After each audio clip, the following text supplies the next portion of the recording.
এবার আবার যাবেন আস্তে আস্তে। হ্যাঁ, আপনার ডানে যাবেন, সামনে যে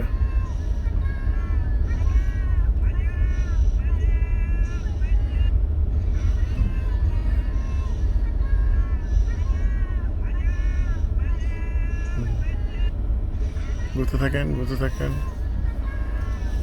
আস্তে আস্তে আস্তে আস্তে যাবেন আর ঘুরবেন।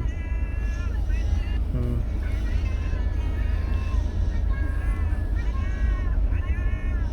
সোজা করেন, সোজা করেন, সোজা করেন।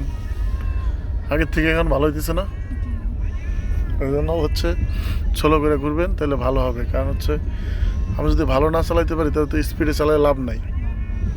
আমার ভালো চালাইতে হবে। এখন আপনি চালাইতে চালাইতে যখন প্র্যাকটিস হবে তখন আপনি ভালো চালাইতে পারবেন, তখন যে আপনি একটু স্পিডে চালালে সমস্যা নাই। আগে তো আপনাকে শিখতে হবে, আগে বুঝতে হবে যে আমার গাড়ি এখন কোন দিক দিয়ে যাইতেছে। এগুলো সব ফলো করতে হবে, যে কোন দিকে কতটুকু স্টারিং ঘুরানো লাগতেছে।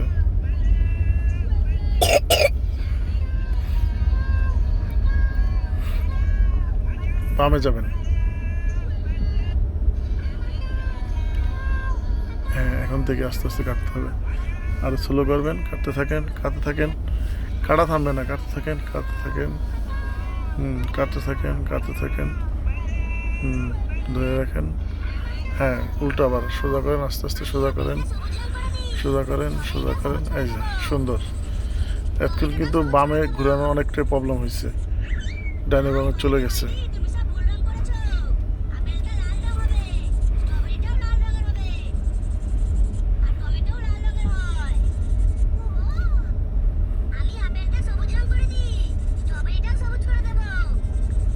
ডাইনে যাবেন।